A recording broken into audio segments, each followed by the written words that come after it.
नमस्ते भाइयों बहनों, मेरा नाम मार्क जालम नकवी। मैं आप लोगों के सामने थोड़ा सा समय निकालना चाहता हूँ। मैं अपना अनुभव बताने के लिए मैं एक उदाहरण आप लोगों को बताना चाहूँगा। पानी के बिना मछली जीवित नहीं रहेगा।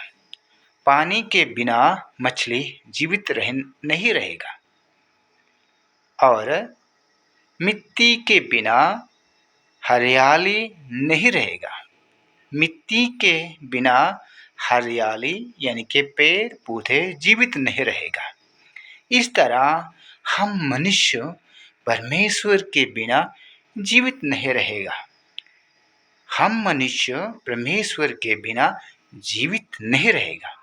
इसलिए भाइयों बहनों, परमेश्वर कहता है, आओ मेरा पास, मैं तुम्हें विश्राम दूंगा, शांति दूंगा, जीवन दूंगा। सदियों से आदम और हवा से पुकार कर प्रभु वचन कहता है, मेरा पास आओ, मांगो मुझसे, ढूंढो मुझसे, खटखटाओ मुझसे। क्या तुमने मांगा? क्या तुमने एक बार खटखटाया? क्या तुमने एक बार ढूंढा? वचन कहता है, मांगो तुम्हें मिल जाएगा, ढूंढो तुम्हें पा जाएगा, खटखटाओ तुम्हारे लिए द्वार खुल जाएगा, यानी कि सब कुछ मिल जाएगा। जो माता पिता तुम्हें नहीं दे पा रहा है वो परमेश्वर यूं ही दिया जाएगा। क्या आप जानते हो, दुनिया के जितने चीजें आप हासिल लेंगे पर आपके जीवन खो जाएगा, तो इसका बदले हमें क्या चाहिए? इसलिए अपना जीवन को हमें खोना नहीं चाहता है। इसलिए क्या आप सोचते हैं कभी अपना परिवार युगों युगों तक जीते जागते रहने के लिए आपका ऊपर नहीं है? ये सब परमेश्वर से ही वरदान के द्वारा, आशीष कृपा के द्वारा तुम्हें युगों युगों तक तुम्हारे परिवार यानी कि संतान सुरक्षित रहेगा। सब कुछ परमेश्वर से ही आशीष मिलने के बाद ही तुम्हारी जो कुछ इच्छा है वो पूरा हो पाएगा। तो इसीलिए भाइयों बहनों, हम सत्य वचन के खोज में लगे रहना चाहिए। हम परमेश्वर के पास जाने के लिए समय निकालना चाहिए। परमेश्वर के साथ प्रार्थना करने के लिए समय निकालना चाहिए।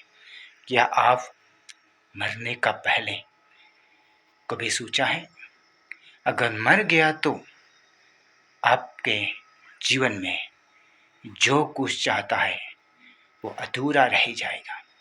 इसीलिए भाइयों बहनों, दुनिया बनाया, धरती आकाश बनाया, इसी को हमें शासन करने के लिए, इसी को हमें फासन करने के लिए, इसी को हमें उम्मीदवार यानी कि हमें ज्ञानी समझदारी बनने के लिए कोशिश कर रहा है। मगर आप सोचते सोचते आपका प्राण लिया जाएगा तो ये सब दुनिया किसके लिए रह जाएगा? इसीलिए भाइयों बहनों, सत्य वचन तो परमेश्वर के पास है, सत्य मार्ग तो परमेश्वर के पास है, जीवन तो परमेश्वर के पास है। सदियों से आदम और हवा ने खो गया अनंत जीवन। इस अनंत जीवन परमेश्वर के पास है। हम परमेश्वर से मांगेंगे, ढूंढेंगे, खटखटाएंगे एक साथ मिलकर, क्योंकि हम जानते हैं जो ईश्वर ने बनाया, जीवन और मरण, दुख या सुख,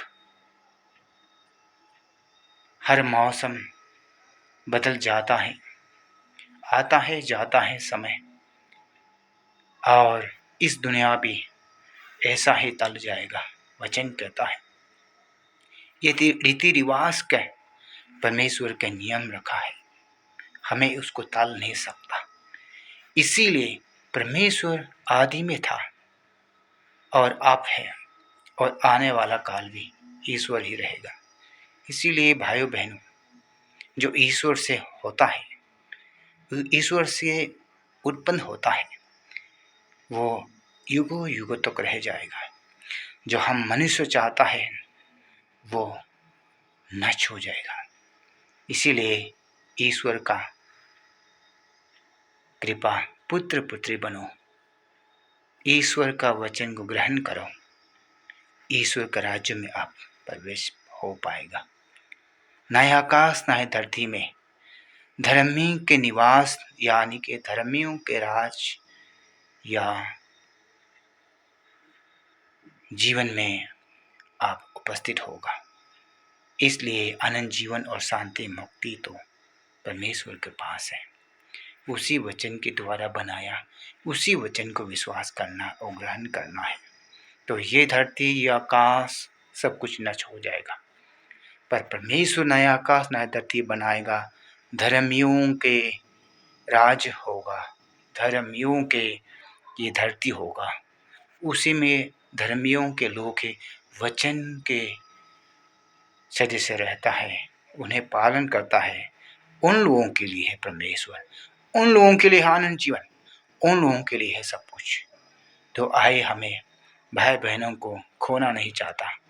परमेश्वर चाहता है हम सबको एकता होना, प्रभु के चरणों में घुटनों तक आना, प्रभु के चरणों में हमें मुख से बोलना, प्रभु ही ईश्वर है, यीशु मसीह ही प्रभु है। तो वो खरी वो पल अब पीछे रह जाएगा। तो आप ही से जागो और ढूंढो प्रभु का सत्य वचन, वही हम लोगों का जीवन, वही हम लोग का मार्ग, वही हम लोग का सत्य। तो हमारे मनुष्यों की इच्छा टल जाएगा। परमेश्वर की इच्छा में बांधे रहो, समय निकालो, प्रार्थना करो, सत्य वचन को ढूंढो, वही तुम पर दया करेगा। आमीन। जय मसीह की भाइयों बहनों।